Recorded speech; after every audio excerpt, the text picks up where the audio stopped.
Back in the 1860s, the United States Senate was a very different place from what it is today.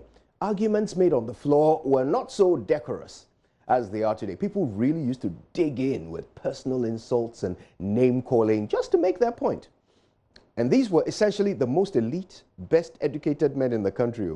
But that didn't stop them from dipping into the gutter in a bid to smear slime on their opponents. Sound familiar? Yeah. Well, the story is told of the day President Abraham Lincoln came to the Senate. March 1861 it was. He came to deliver his inaugural speech as the 16th President of the United States. And he was being heckled, as usual, with all manner of insults being thrown around as he attempted to address the chamber. He was doing his best to maintain his equilibrium when suddenly things got extremely personal. One of the pompous, toffee-nosed, slave-owning aristocratic senators suddenly stood up, thumbed his braces, and bellowed in a voice that carried loud and clear over the pandemonium, "Mr. Lincoln, you should not forget that your father used to make shoes for my family." The whole Senate burst into fits of convulsive laughter. Even Lincoln's own Republicans found it hilarious that the president would have nobody better than a lowly, lousy shoemaker for a father. The laughter rolled on and on while Lincoln stood frozen at the podium. Clearly, the senators thought they had made a fool of Lincoln and put him in his place. And then the president spoke. He said,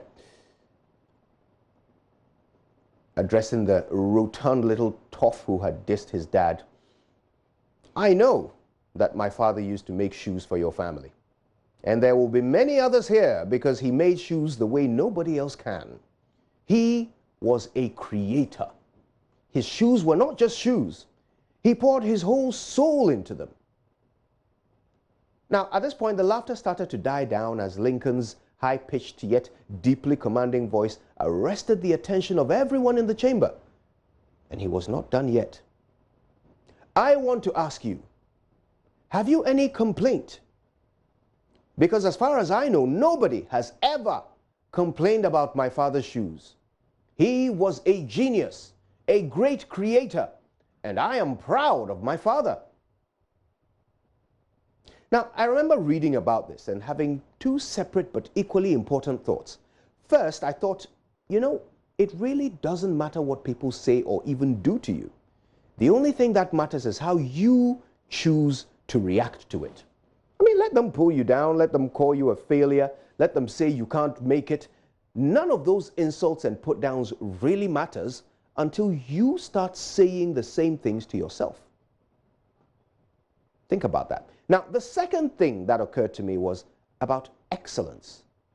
Lincoln's dad was excellent.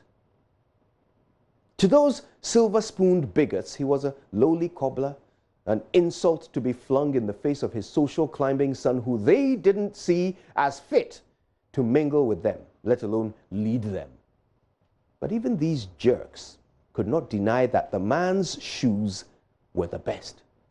They could laugh at him for being a shoemaker, but they could not laugh at the shoes he made. My dear friend, I don't know what you do for a living, but I do know that if you wake up every morning and choose this station on your TV, then you are a discerning viewer. That means you are among the best this country has to offer.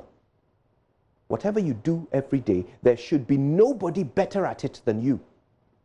You should be so excellent at it that even your enemies will respect you for it. Now, it's good to have dreams, and it's even better to pursue those dreams. It's great to aspire to a bigger situation than where you are right now. But let me tell you the secret to success. It is to dominate your space.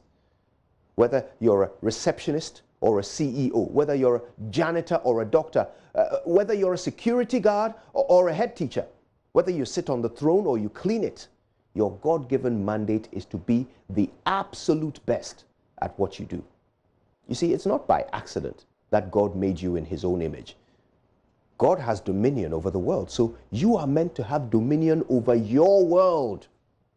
Your job is to dominate, my dear friend, to be the best. So start today. My name is Kojo Yankson, and I am excellent. That's not pride. That's a promise. Good morning, Ghana.